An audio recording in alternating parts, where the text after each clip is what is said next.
we shall never know peace. At least when it comes to the WNBA space. It was this ad that Angel put out. And I don't know if this is part of a larger campaign where it's going to be similar themes in similar places.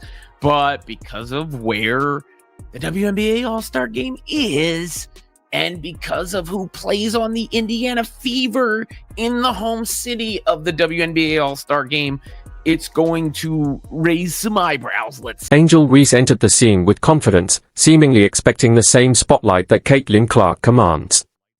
But the moment didn't deliver the same energy.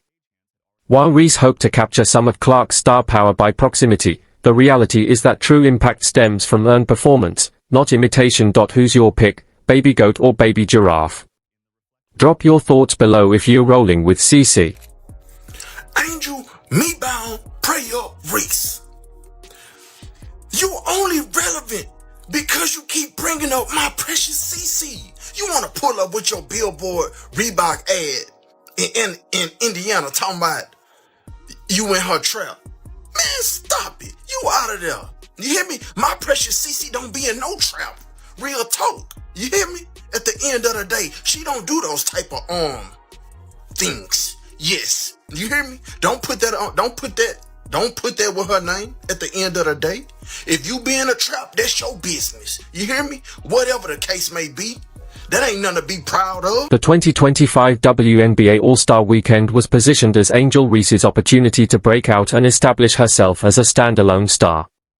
With her Reebok signature shoe launch, a bold, "I'm in your city" marketing push, and a presence on Caitlin Clark's home court in Indianapolis, the stage was set for a defining moment, but the weekend didn't unfold as scripted.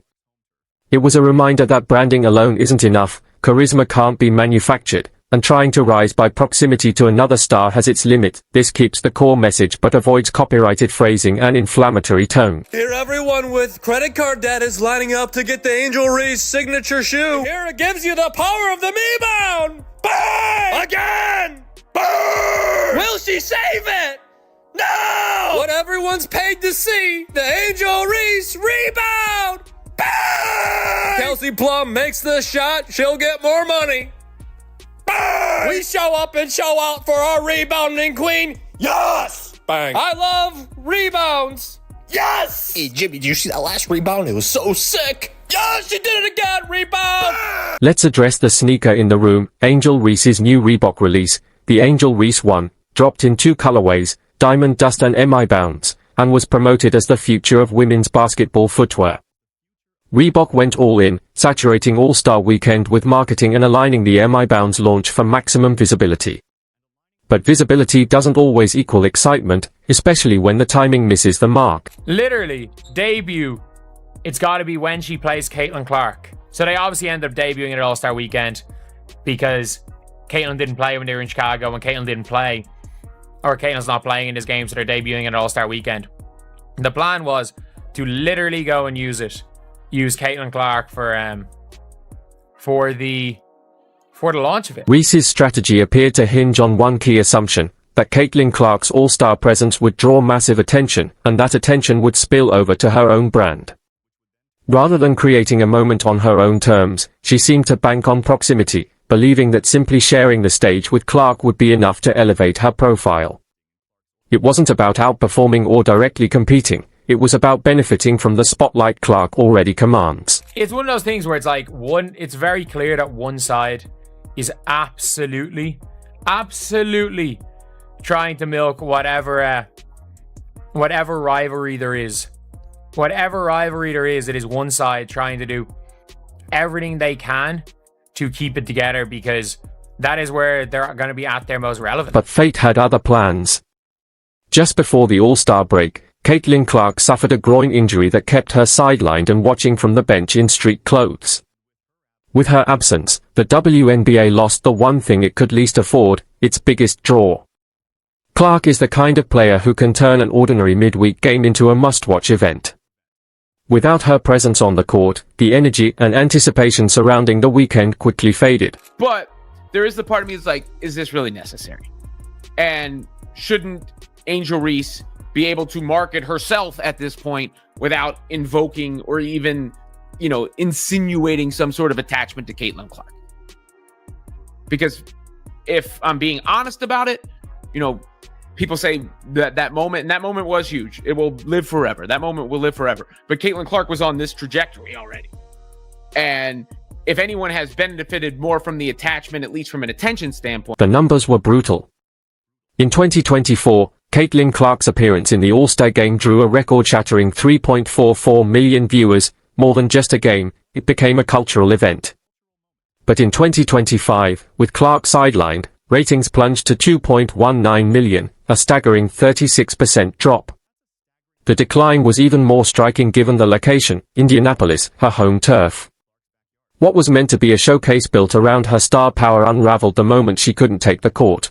So the WNBA's All-Star game went down 36%. That is a lot. That's more than a third from last year. Last year was over 3.4 million people, and it went down to 2.1.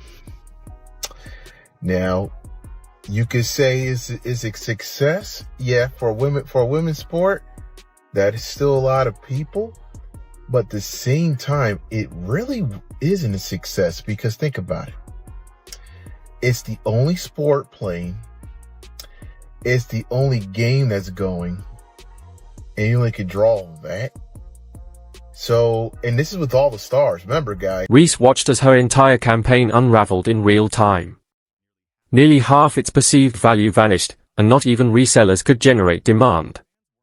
The buzz faded fast. Fans simply weren't showing up for an all-star event without the one player they actually came to see. But the WNBA All-Star game ratings have come out, and all I could think of right off the bat was 4 little letters.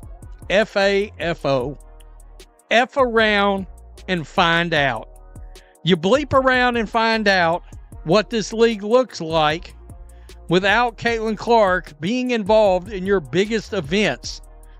Kathy Engelbert, this should be a perfect example of why you need to get your officiating cleaned up, and you need to have a talk with your players in the league. Nothing captured the misstep quite like Reese's tone-deaf, "I'm in your city" campaign.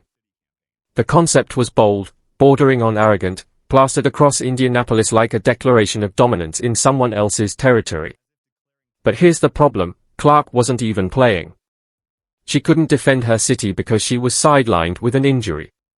Rather than coming off as confident, Reese looked like someone trying to claim the crown while the rightful queen was temporarily off the throne.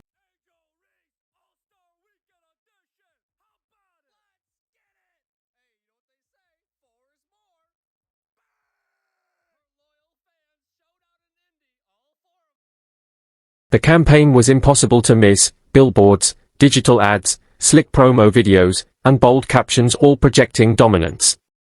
Reese even shared Instagram reels tagged, "I'm in your city," pairing them with phrases like, "Walk in your trap, take over your trap." It had all the markings of a takeover, except there was no real opposition to conquer. The star of the city wasn't even in the game. The campaign was impossible to miss. Billboards, digital ads, slick promo videos, and bold captions all projecting dominance. Reese even shared Instagram reels tagged, "I'm in your city," pairing them with phrases like, "Walk in your trap, take over your trap." It had all the markings of a takeover, except there was no real opposition to conquer. The star of the city wasn't even in the game.